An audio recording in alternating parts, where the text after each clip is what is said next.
In today's video, I'll delve a little bit into why the EU is such a failed institution and exactly what we can learn and glean from that. But then also, if we had a mind to fix it, what that would involve. So I think there's a manifold discussion here on the causes for failure of something like an attempt on a union of states like this. But then also, I think there's a lack of understanding of purpose. As most of you would know, that the EU was formed at the back of World War II, when there were large concerns with the ability for France and Germany to get along, and their considered cooperation was deemed to be necessarily political, as in that they must intertwine themselves in a way that's inextricable, and doing so would prevent them from going to war with each other. And so for context, I think it's important to understand that France and Germany are basically the fraternal twins of the Carolingian Empire. So Charlemagne basically formed what was the Francia back in the 800s, 700s, and then he went on to die, obviously, and since that, once he bequeathed that state to his sons, it was split into East and West Francia, which became the Holy Roman Empire and France. And for 1200 years, they have been at war in various forms, which is a very funny way at looking at history, but there you are. In light of that, then obviously making a union is actually dialectical, or it's at least a return to the original thesis of what was supposed to be a continental European empire. But obviously, we left it in the hands of bureaucrats, and bureaucrats only know how to be bureaucratic, and a bureaucratic state is no state at all. It's mostly a office which has functions, and that's a very practical way of understanding why the EU itself was bound to be effete and lack any emphasis or any ability to grow and expand and change positively. It was set up to be this restrictive regulatory directive giving force, and by its nature negative, and that was its intention, is to just restrict Europe. And I think the bullying by the USA on Europe was probably in America's best interests. They obviously wanted the hegemony established, and to do that you need to disabuse any Europeans of notions of any grandeur, and by doing so you say, yes, you should for sure go into a political union, you French and you Germans, because obviously that would work out so well for both of you, and here's a bunch of other countries that just happen to be next to you to go into the same pot, and we mix it together to get a lovely tasting stew. And obviously that's a very flippant way of discussing this, but in general that's how we can think about the ideation and creation of the union.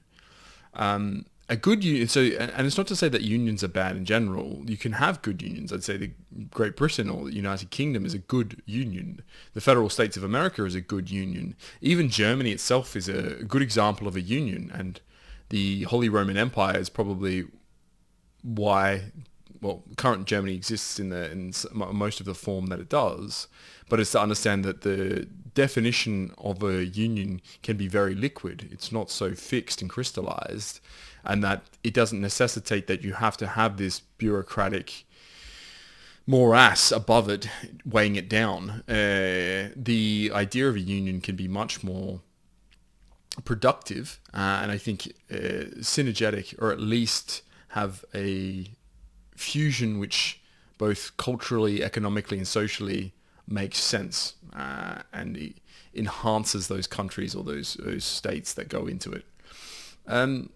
The first indicator of why it's a bad union, why the EU sucks, let's be frank, is firstly it's economic, and you can see here that the economic growth of or the global economic growth, which I think is probably a bad indicator. It includes a lot of countries that started out so low that the relative growth is obviously going to be high, so we can get rid of that. But in the relative terms of Japan and the US, the EU is such an underperformer. And you have to remember that the EU is also including poor countries like Poland and Czech Republic and all these other countries which had large uplift in terms of GDP over this course of 50 years. So to say that the EU has underperformed, I would say, first world countries in terms of growth and expectations is largely a given now. And I think that that should be indicative that there's been a hampering of growth from a top-down perspective, whereby I don't necessarily think that Americans are what is about 50% more productive than a European. People in the United States are definitely more productive, but I would think it's more in the range of 10 to 20% rather than, say, 50 on the totality of that. And going into that a little bit deeper, we can understand GDP to be a rather abused concept around growth and necessarily how you calculate domestic products and all that sort of things. But in general, if we're keeping like for like and then we use it as a common mechanism to measure the prosperity, continued prosperity of these countries, I think in general we can see that the EU has obviously failed to live up to its potential. And the German state and reunification has obviously still not been able to be, there's an iniquity to it that they've been unable to bridge. So in general, there's been a very poor performance from the EU and Germany in particular in uplifting countries in a way that's sustainable and permanent. You might think America also has poor places, but I think there's very few states, if you look on a per GDP per capita basis, that are anywhere close to being middle or lower than most of the EU states. I think that the three lowest in America is something like Missouri, Alabama, and maybe Louisiana. And they're all much higher than almost every European country on a GDP per capita basis. And so we just understand that America is more prosperous and the welfare is higher. There's a lot of complaints about America and their healthcare, but obviously that's more of a function of how they've set up an insurance system to deal with the claims and the process of administrating healthcare versus actual treatment. And actual treatment for Americans is actually quite high. The quality of healthcare is probably the best in the world. It's just the mechanism for paying for it, which is distorted. But in general, the lifestyle in the EU is only measured more in terms of work-life balance. And it's still saying that I'm sure in America you could obviously manage to pick yourself up and move yourself to somewhere where it's less work 80 hours a week and never have any breaks. The Europeans like to celebrate their 30 days a year off and their annual leave policies and things like this, which are very nice. But in general, if you work for a progressive, probably more tech company in America or some of the other large global international companies, you'll still get fairly nice benefits in that realm. So they're not so different that I will say there's an infinitesimal difference basically in the way that the welfare of the employee is treated from a regulatory perspective. And so we can establish then, I guess, that the economics of the EU don't make sense. It's not a union that was built towards growth, and it's not a union that's built towards prosperity. And the arguments counter to that about a single European currency or a monetary policy or the centralized bank, all of these things are just mechanisms for the wealthy countries to more or less monopolize a lot of the systems that make them wealthy in the first place or wealthier than other countries.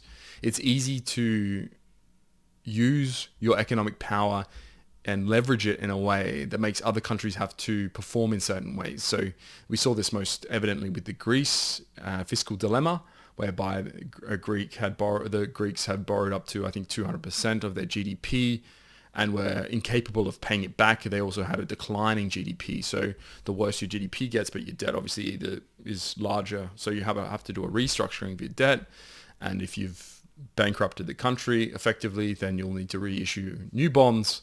But no one wants to buy those bonds because they don't think you can pay them back. So you go into this vicious cycle whereby you're incapable of borrowing more money to pay back old debtors. And then Germany was able to enforce on Greece a budget, basically, which is, I would say, very alarming in terms of sovereignty. So if you think of sovereigns as being either at the moment in democracies elected officials, then the sovereignty of Greece was basically voided by Germany, and enlarged by the EU in a way that I would say is uncomfortable to be a Greek person. And I can consider that just grounds enough as to why you would want to leave. I think owning your own monetary policy and to a degree fiscal policy is very important for a state. And above and beyond that is also how you can go about international relations. It's the only real purpose of a state. And you've more or less outsourced all these functions to a supranational governing body with very loose requirements around political management. And I can go into that a little bit here, where we have a look and see that there's 705 politicians who are ostensibly in charge here at the EU, and they sit in the quorum and discuss all of their policies of the day. And then obviously you can count here 1, 2, 3, 4, 5, 6, 7, 8 different parties in which you can be a member. Well, they're typically made of smaller parties from single nations. So your Green parties and your communists and your Christian right and your Christian left and all of these specifically national parties will end up choosing a larger partisanship to join, and then in that they have a block, and that block will vote in a certain way, and then they consider themselves to be basically in this the gang that has policy positions more or less in line with what we think of European politics, which is messy nonsense. They get nothing done, and obviously that's evident in the lack of prosperity, but also productivity and any actual underlying, I would say, protections and mechanisms. So there's a large emphasis by the EU on things like environmental protections. But obviously, once again, these are sovereignty defying and enforced in a legislative body that isn't controlled by any state. And so you have laws which supersede local state laws without considerations, and you basically still have to abide by them, and particularly this is for companies because there's a strong emphasis on a economic as much as there is a political union. And I think going into that is, we can have a look just at, well, first of all, there's 73,000, almost 80,000 people employed by the EU. And for me, I would struggle to understand why there's more than 200. What do you get out of having 80,000 people employed by the EU? You get policy documents, which are worthless. You have policy recommendations, which are worthless. You have oversight and bodies and committees, which are worthless because they're so incapable of actually delivering value to the voter, to the taxpayer. And in any case, there's a large discrepancy between any meaningful dialogue from bureaucrats through to politicians, through to the, you might call it the judicial and parliamentary arms. So the way you can understand this is more or less a very inefficient German bureaucracy. So it has almost the worst elements of France and of Germany and Italy, and to a smaller extent the Netherlands. We won't say Belgium, but the way that they're interacting is almost in all the worst ways. So you take the worst elements of each country, and in France that's the dysfunction around hierarchies, and in Germany it's around the overloading of a bureaucratic functioning system, and then you have Italian disorganization, and then you throw it together and that's what you get. You get 80,000 people being worthless to the wider union. And so that's obviously had to be paid for, so we have a large tax burden, and you have this international fiscal imbalance whereby you have a paying up and then a dispersion of cash down. This fiscal imbalance basically allows for some countries to pay more in and get less out, and they'll call this they won't call it charity, they'll call it an economic uplift, and they will say the net contributor versus a non-contributing state. And so Poland obviously is one of the largest non-contributors, and their opposite is obviously Germany being quite a large contributor. The Nordics, most of them are contributing, and then obviously the Eastern European countries less so. And in that you have this imbalance, and from this disequilibrium we do get resentment. We have a lot of misunderstandings around management and political aims and goals, And so you have tensions, and I normally consider tensions good, but because there's no ability to wage war on tensions here, you have behind the scenes skullduggery, but not in a way that's functional and good for the political scene in Europe in a healthy way, but it's rather inhibiting and once again bureaucratic in the way that they go about all of these malfeasances, or the way that they are incapable of producing and being productive is a function of the system itself. It was set up to be like this, and you can see this out of the diagram here. So you have a legislative branch, an executive branch, and a judicial branch. And it would be shocking to me if I told you, well, it was shocking to me to learn, and it should be shocking for me to tell you, there's actually no constitution. The EU is run out of a treaty, so there's no actual basis of law, which, if you've read much jurisprudence, you would know is typically either civil or constitutional when it comes to state law, and that you would more or less base your rulings and considerations around legislation on existing constitutional aims, or in terms of a political body that sets up certain legislation to follow, which thereby can be judged on a case basis, and they're thus adjudged legal or illegal. But in general, the judicial branch, is sitting under the legislative branch in a way that is then under, but also interacting with the executive branch in a very confusing way. And you can see that here, that they've tried to simplify it. But if you can tell me who's in charge, I'd be very surprised, because I don't know. And I think Ursula von der Leyen is ostensibly the face, but I would not consider her in charge. And I'd be incapable of describing her exact role in a way where I can understand her impact and her function. She exists to take a salary, and she exists to performatively show that the EU exists by its nature of, if she exists as a president of the European Union, then obviously it must also exist. But other than that, I think the functionality of that is worthless. And it reminds me a little bit of a man who's been in the news lately a lot, which is Elon Musk, and how he went about understanding Twitter at the time, and now X, where he bought it and asked the CEO, and you can see that conversation here to a degree, where Parag, some Indian management, typical of how those companies are run, has a diatribe here, some explanation around what's happening, and then Elon just asked him what he got done this week. And I think if you applied the same logic to the EU and you asked them what they got done in the last 2 years, and they would throw a lot of things at you in terms of regulation, and then you would ask if that regulation has actually improved the lives of citizens, then they would probably point you towards a policy document or a research thesis that they're paying for that doesn't necessarily show anything concrete, and mostly equivocates. And so that's kind of this circle we go in with the EU, and that's why the discussion ends up being so incapable of progressing and improving. You get stuck in a negative cycle of being frustrated, and then the responses being bromides on it's good because it's good, tautologically almost, as why the EU exists. What's its function? Its function is to function, but not in a way that makes sense. There was a lot of discussion around the American bureaucratic system, and I think someone like Vivek or J.D. Vance were in particular anti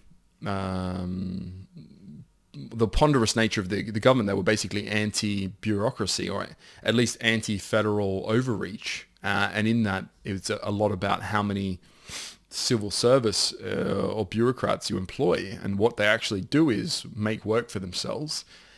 And that's a very exemplified case here in the EU. It's on steroids even, where we've got this hyper focus on regulatory requirements for certain things that just inhibit rather than are positive in any way. And this, I think, is how we can delve into a little bit of why the EU specifically is a negative function rather than a neutral governing function. So if we look at, and this is kind of an easy one, but we look at immigration, and we can see that immigration to outside the EU has been consistently flat, indicating probably what is, I would say, the stasis level of, or at least the neutral level of emigration, in that you will find 1 million to 1.2 million people looking to leave the EU, and you probably have the replacement level of that of people coming back from international to the EU at some sort of degree there. But the biggest issue is this blue one, whereby you can see a huge influx of immigration from outside of the EU.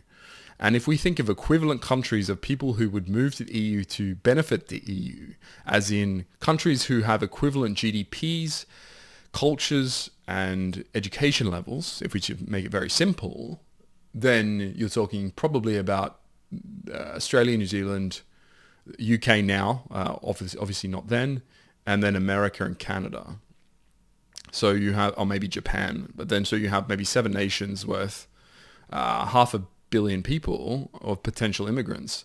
But very few of them consider the EU a worthwhile place to move, and you would maybe consider 1 million a year could be a comfortable level of, yes, America and Canada and Australia and New Zealand all have some intention to move there. You have some immigrants in general being interested, but no way is that this level a sustainable level from who we're actually getting immigrants from. And that's just a function of the EU's inability to set policies in ways that is, once again, protective of EU citizens. They set them in ways that are much more macro and built around studies, and economic studies, as we've said before, basically function as utility numbers, and you have people not as actual living human breathing beings, but as numbers on a spreadsheet. And if I can make my number produce more by pressing a plus button on my keyboard, then I'll do that. And obviously you can see the compounding issues with third world immigration into the EU becomes nightmarish from a just dystopian standpoint. There is a Stygian version of the EU that we're living in, rather than necessarily trying to avoid through certain policy measures. You can also look at the way that the economy functions. And so the immigration is one thing that I would say is a net negative now for the EU. And obviously if we weigh in on a total economic version of this, which would include social and cultural measures, then quantitatively we're all worse off for the last 3 decades of immigration, if not before then, obviously with the rebuild Germany workers from Turkey that never went home. So, and post-World War II, you've more or less had influxes of third world immigrants who have worsened every single country that they've come in contact with from a statistical standpoint, regardless of your own disposition towards immigrants and if you think that they've been a positive to your specific life. If we take them in totality, and particularly the ones, as I say, from the MENA countries, MENAPT, then you will find that they're negative contributors in all aspects, in all areas, and haven't enriched anyone's lives in an aggregate. But in general, we can think of the economy as then a function of different industries performing productive services or making products. And why would, therefore, you want a country to, or a union, to function in a way that inhibits everyone's economy? Well, obviously for Germany and France, it's much more around how can you expand what is a market on a much more unfair basis. So the way that you can abolish tax obviously has a protectionist effect when it comes to international trade versus localized trade. And so if, say, France was typically able to get their cars from America, Japan, and the UK before, after being merged with Germany, they obviously were able to import German cars with lower or no taxes, making the discrepancy obviously much lower in terms of buying and purchasing, thus boosting what is the trade balance between those two countries. And I think for Germany, obviously, there's a lot of manufacturing that goes on that they were happy and willing to enable and to grow through this very myopic mechanism that basically had to do with economic protectionism. And the cars obviously just being one example, but there's a lot of different things, and we can have a look here at I mean, this shows, the net exporters versus importers, and obviously Germany now being an exporter has a really nice trade balance. Same with the Netherlands here. France is more even, and Italy is also benefiting, and then every other country you'll find is worse off from a trade balance standpoint. But in terms of the EU budget here, we can have a look and see. Let me just small in my gigantic body, and to say that we have here the agricultural part of EU funding being huge, a massive amount of spend goes into agricultural guarantee funds. And all this is more protectionism. This is not an enhancement of competitive advantages. If you know about economics, you would typically try to rely on not an autarky, but a global competitive advantage. If you've truly believed in free trade, you would say we want to perform the functions, the services, make the products that we're best at, and then leave the other value added tasks and services and product manufacturing to other countries. But in that, you basically have to understand that people aren't these economic devices. They need to live in certain areas, and those certain areas only are capable of certain productive things. And in the countryside, most of that is obviously either mining or agricultural efforts. But then when you transform countryside basically into pure farming, that no longer has an economic edge because the inability to scale those farms in a way that makes them cost effective means you have to more or less provide a dispensation to them. You have this regulatory credit that you provide whereby you're incentivizing certain grains or goods to be produced in a way that isn't actually market demanded, but in a way that's securing the supply chain or the food chain. And from that, I think we can just hopefully understand that the economic logic of this fails. And I think you probably understand your tax, if you're paying tax in the EU, your euro tax is going to benefit you specifically, but they don't. They benefit more or less everyone but you. If you're in a Western country or like a Western European country, then you more or less get nothing out of this. You support everyone else, and particularly if it comes to in any industry, it's usually farming and energy to some degree. And from that, you can probably also complain about high energy prices, of which we're paying for a green transition to very unstable energy producing options like windmills. The EU is obviously not very sunny either, so the Southern Europe benefits from having things like solar. We've had hydro already for the last 100 years, so there's not any more hydro to be built. And then everyone is obviously Luddites when it comes to nuclear energy, and so there's been a huge dismantling of nuclear options, which has also left us bereft of options in terms of energy generation. Energy generation is very important, if you don't know, because it goes straight into, you could call it innovation and productivity. So the lower and the cheaper energy is, the more things you can make, the more energy you're willing to use on other productive mechanisms. That could be anything from computing in data centers, and because obviously they're huge users of power, to things like manufacturing facilities and in general any technology innovations. So obviously we have a huge problem here when we're supporting industries that have large rackets or protectionist aims and unions that are strong-arming or jawboning the EU basically into making sure that they have an anti-competitive stance and that they're not having to actually compete on the fair market value of their products, but in general are able to exist on subsidies alone. And from that, you obviously get tax credits and all sort of other mechanisms that you can employ. But in general, it's not very, it's very socialist, but negatively socialist. It's not smart in the way that's designed to improve your country and your economy. It's to maintain it.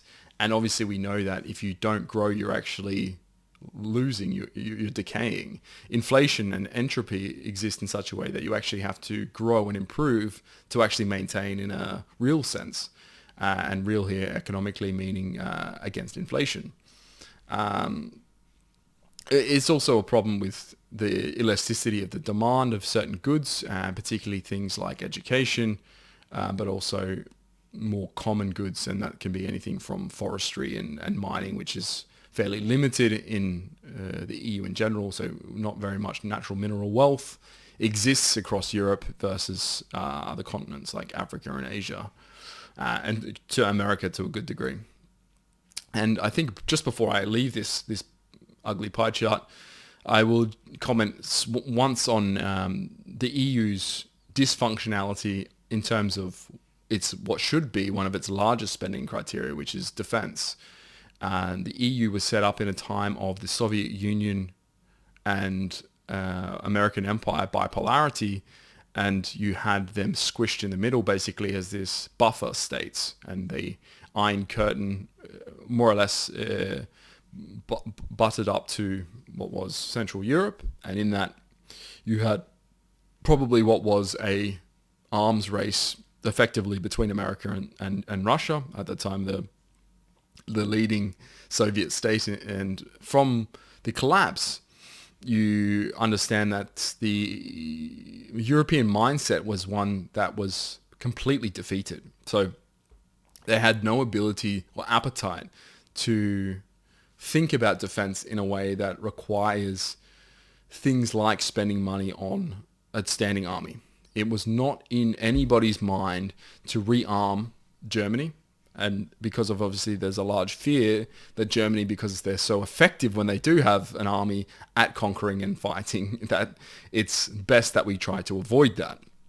But when you do that, you basically remove and you've disabused a large population of one of their sole purposes. And their sole purposes is to expand and exist and grow. And one of those functions in that is just tension. And from tension, you get war. And so when you remove the foreign policy aspect from a large constituent in the middle of continental Europe, you remove what would be the heart or the soul, basically, of what made Europe great in the first place. You neuter it for all intents and purposes. France, I think, and the UK had vestiges of what they had as empires and standing armies, but that was exhausted from the collapse of both of their empires across the 40s, 50s, and 60s, whereby you had a admonition from the US on the Suez Canal, whereby France and the UK thought they would flex some might, and then obviously had to be called into reality from Big Brother, where it say, don't do that anymore, which definitely puts you in your place as a tier 2 country. And I think that's a hard pill to swallow if you have a lot of national pride, like the French and the British dual did. And in saying that, I think to make the point very clear here is that the EU spends probably 1/10 of what they should on defense.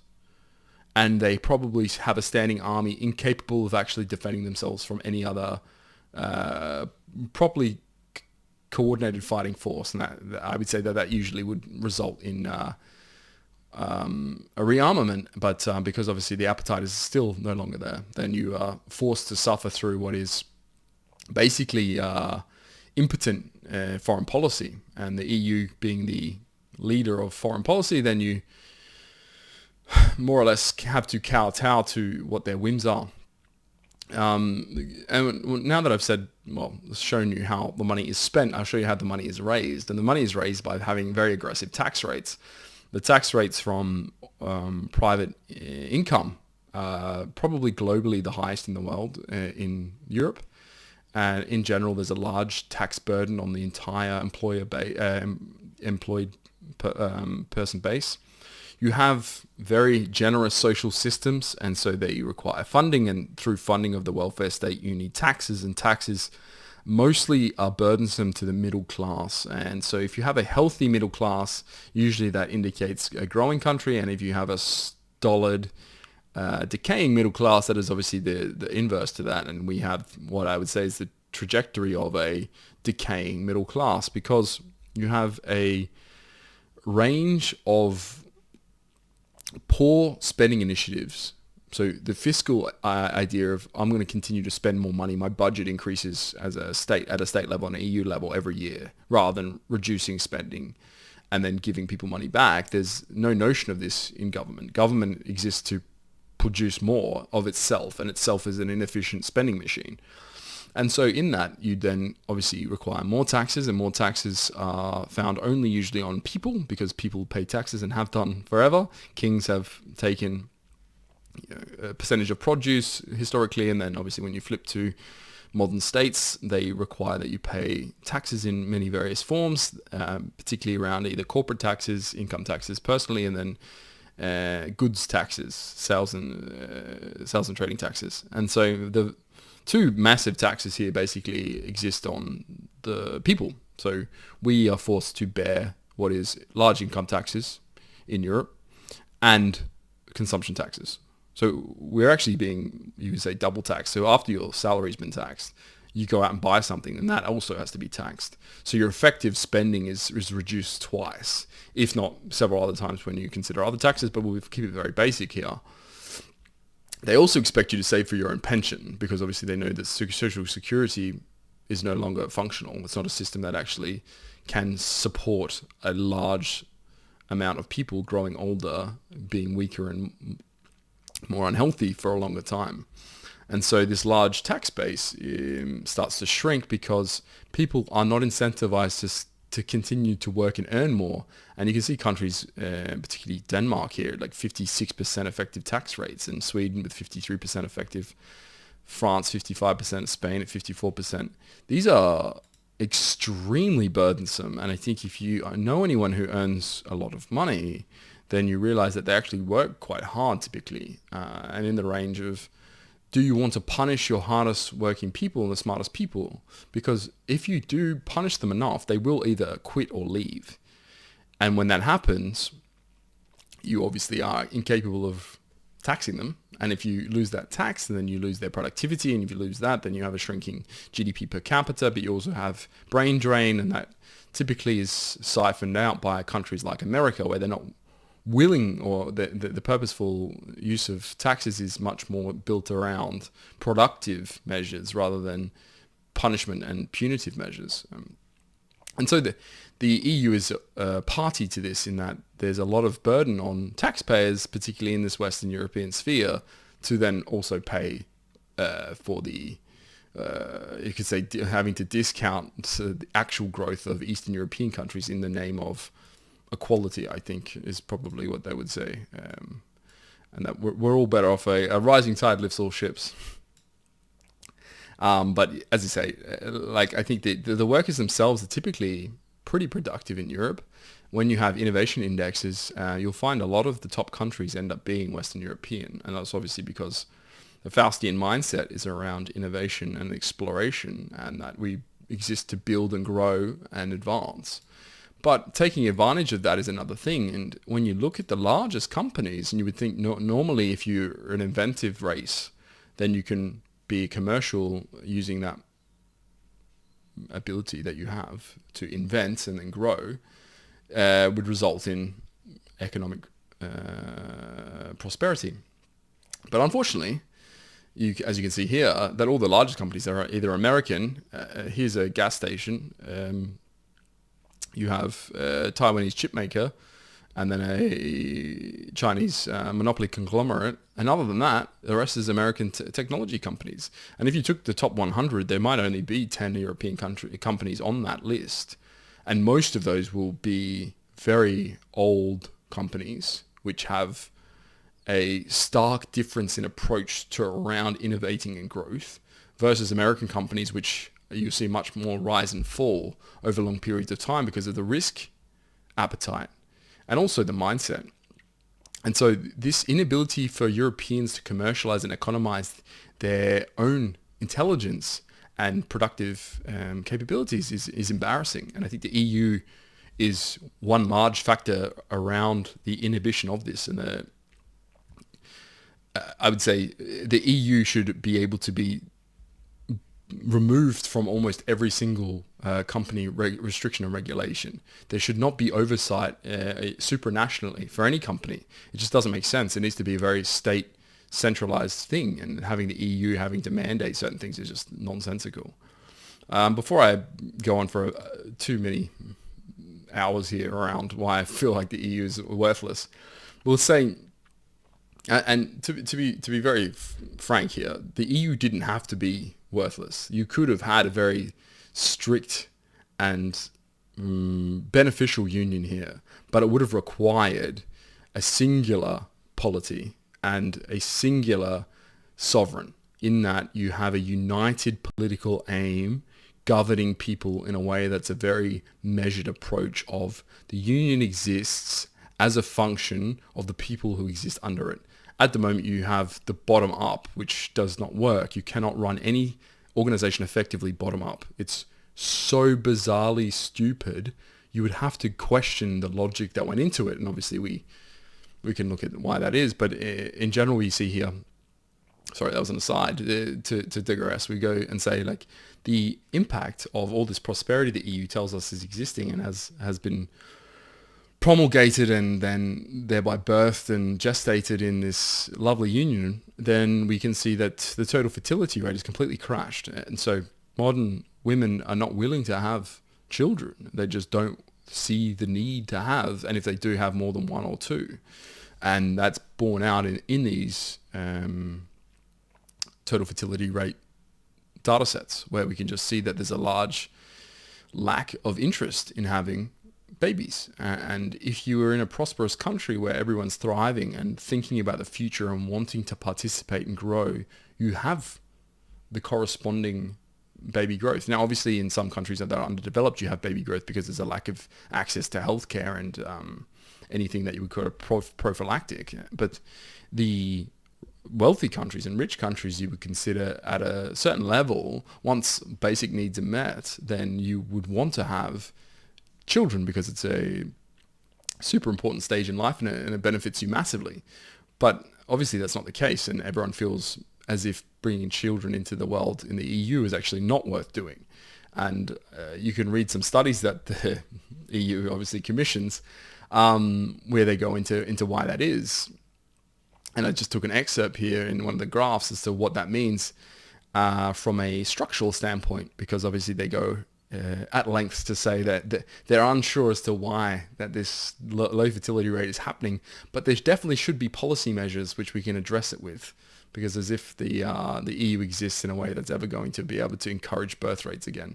But here you can see that obviously the only positives are mortality rates, so we're capable of making people live longer, which is, I guess, something, but then also increasing migration. So we have a policy that exists today of keeping pensioners alive longer at large costs to the existing worker base, and then importing what at the moment is third worlders who don't actually contribute to the system at all. So these two blue bars are actually net negatives from a larger social standpoint, in all considerations almost. And then obviously with fertility dropping and the age structure being skewed negatively, we have the recipe for what is a demographic disaster. And I would say 50 to 80 years. So well within your lifetime if you're under the age of 40. So in general, I think this is obviously very depressing, but once again speaks into why the ineffectual and nugatory work the EU does is actually disastrous rather than, say, neutral or like net nothing. Like it's definitely been a retrograde experience for everyone who's lived here, and that anything that's positive that can be attributed to the EU should have just been attributed to the states who were comprised of the EU in a way that they would have been naturally uplifted over the course of the post-war rebuilding. So I think for me, the summary here should be that the EU is not actually worthless. It's if anything, it's a detrimental and deleterious force, and it's anti-European welfare. You've actually you've constructed a system which is making us worse off in almost every measurable way. Secondly, I think you can take away the fact that if you move here, then you will be considered basically you will be swamped with parasitical elements of society, in that they'll drain and drain and drain you and offer you not that much, in the way that they probably could have offered you something 100 years ago in terms of prosperity or stability or cultural affinity, you get less and less because of the cultural homogenization of America in terms of its soft power and its media. Then everywhere turns into the same. The demographics of all the cities look the same. The architecture starts to look the same. The lack of any interesting and unique cultural elements is basically gone. So when we consider it holistically, you're actually getting a worse deal if you want to live here and move here. And I think lastly, I can say that it is a fixable and solvable problem, but that requires probably a part two. So hopefully you enjoyed the discourse here as a diatribe onto why I think the EU is basically worthless and actually contributing to destroying what is European identity.